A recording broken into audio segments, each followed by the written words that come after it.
today's topic, I feel like we talk about with our tattoo artist convos a lot about tattooing as an art and what it means to be an artist. But actually, I want to kind of take a different direction this time, right? Today we're going to talk about tattooing and how it affects you, like as a person outside of being an artist, honestly. So that's what we're here to chat about.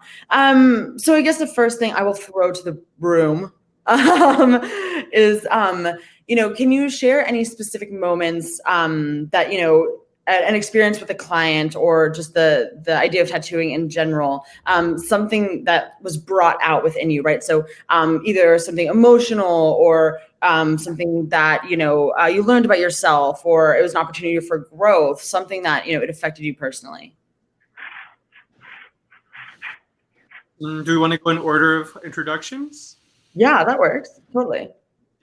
All right, I'll go.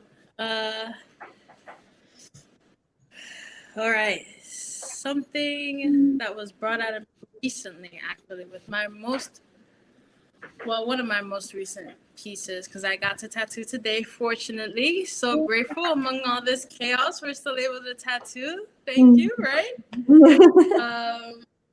That I did yesterday that I'm really happy about. It was a mashup of Tina from Bob's Burgers, Frida Kahlo, and Mother Mary, Mother of Jesus, right? So we combined all these characters together, created this really badass tattoo that I'm so happy about. And what was the question? Oh, how did this shit work? So, okay, with this experience, right? I learned something about myself that I'm relearning, actually, as an artist, and my experience as a tattoo artist. I'm relearning that the things that I love to do naturally, the things that I love to draw and just create, people love that too. People love the same things we do, and we can make these things and they want to get it permanently marked on their bodies, right? So this is what we're here for. This is our purpose, right? Is to create this beautiful, amazing artwork that we pour our souls into, because it's things that we love, that we relate to. And people want to get it. They want to get that same cool stuff, and that is so cool. And something that I struggle with is drawing things for me and for my clients. So finding that balance of my clients want to get what I want to draw is beautiful and amazing. And I relearned that with that piece, that I can just draw things that I love, the cartoons, the nature, things in life that I appreciate, that other people also appreciate, and they want to get it. And now we can come together, collaborate on this super cool piece, and it's a great time. So I love that. I love that. It's like you have that energy and that love, and people will feel that. Yes, and it's reciprocated, and now it becomes this cycle of people in your circle who just love what you love. And that's growth, right? That's so cool. That's what we're here. I love it. I love that. I love that. What you got for us, Hans?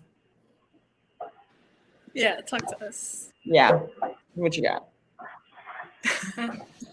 So I have been recently embarking on a personal project related to my tattoo practice, but more closely related to my own personal artistic practice, which has a lot to do with working within queer identity, but more specifically with what it means to be representative. What does masculinity mean? How do we represent it? And how do we take a softer approach to masculinity? And so I'm using the basis of this poem by Nayadia Wahid that has these lines, I want to see more flowers pouring from men's skin, more women in their hearts and on their hands, more water in them. So I have been working with queer male-identified folks in my community and extended communities to really get a chance to listen to their story. It's an interview process. I get to hear from them. They tell me about what their life has been like, what their pain, their trauma, how they're trying to undo and self-parent themselves at the same time. And I spend a lot of time just listening. And in that listening, being able to construct and craft a talisman, a totem, something that indicates and represents them in totality, and the work that they're doing to recontextualize their male identity, their male sexuality, and the toxicity for themselves. And I've had some really beautiful moments, you know, friends that I know I will have for a long time, you know, people from really vast, different backgrounds, some who are trans men, some who are cis men, some who are gender nonconforming, some who are gay, some who live in poverty, some who come from wealth, you know, some who have been addicts. And it allows me to have a moment of gratitude, to be able to have perspective, and to see, you know, despite the difficulties I have in my own life and the difficulties we all have, because nobody's difficulties are more than somebody else's, we all live within them. But I can be grateful that somebody allowed me the opportunity to share an experience with them, create for their body, and really connect in a known way that helps me heal the parts of myself that I feel are so ruptured. And I had a very, you know, with one of them, they told me this one thing that really set me aback, which was, and they were covered in tattoos, and they said, if I had ever had an experience, if this was my first experience ever getting tattooed, I would be horrified at all the ones after, all the tattoo experiences I had previous to this, because you have given me another perspective on what it is to do this kind of work with somebody. And I thought that was a very gracious and sort of sobering and humbling experience for myself. Wow, that is amazing. And it just goes to show, and you know, we've talked before, I think, about like the connection of like tattooing to like your identity and how much you really can actually express like gender nonconformity through tattooing. Like that is very real, and that really is a way that, you know, it will resonate with people. That's absolutely amazing. I love that. Definitely, 1,000%. I'm with you there. What great feedback as well. Like that's such a like magical connection. It is. It is. Wow. I love Katrina. I want to give you some time to chat too. So it's interesting just listening. I'm like really excited to talk to everyone too, just because I'm the only person on the West Coast of this conversation. And so one of the things in a similar vein, and I'm in Portland, which is very white. Surprise. So I'm lucky to be at the shop here, which is Black and Indigenous owned, which I'm pretty sure is possibly the only BIPOC shop in Portland, which is crazy because it's a city. So with that and being in the shop, one of the things that happens is a lot of people, BIPOC people, come to the shop because they know it's a safe space. And with that, I get a lot of really powerful experiences with people, and just they know it's already going to be safe. They come to me because I'm at the shop. I'm a brown woman. I'm the only brown woman at the shop.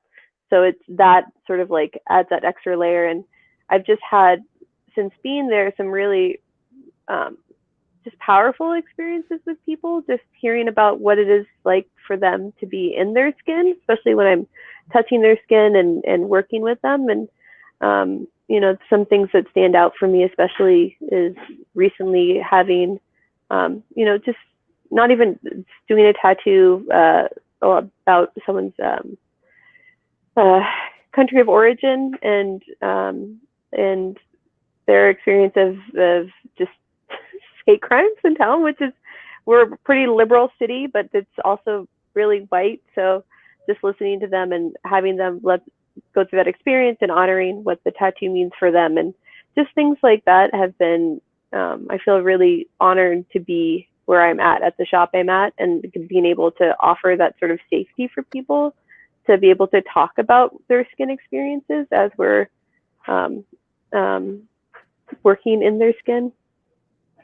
That's amazing. And, you know, I feel like, Hans, we've talked about sort of like those psychosomatic experiences, and it's so interesting, like actually, you know, referencing through tattoo someone's skin while working with their actual skin, right? Like that's absolutely incredible that you can affect people like that, honestly. I actually also have I'm Cherokee actually, and I have the first big piece that I got, but it was really meaningful to me, right? Like, so it's on my dad's side, and I remember growing up and just seeing like he had dozens all over his study. It was like insane. So I have like very early childhood memories of that, right? So like it is like so personal to your culture, and that's amazing that you found that. I remember reading that I think Portland is like the least diverse city in the nation, honestly. Really? Is that a thing in Portland? I don't know anything about Portland. It's 100% true. Yeah. Yeah. Wow. Yeah. There's a lot of really like lightly buried history, and sort of it was basically designed to be a white mecca. So people were barred from being able to purchase property for an absurdly long time if you weren't white. So it's really affected it through generations. And like so many other places, there's lots of other layers to that. But the city has good reckoning to come to, hopefully soon. Well, good for you for finding that tattoo shop and being a part of the mission to sort of like bring that diversity to this industry. That's amazing. That's really, really amazing.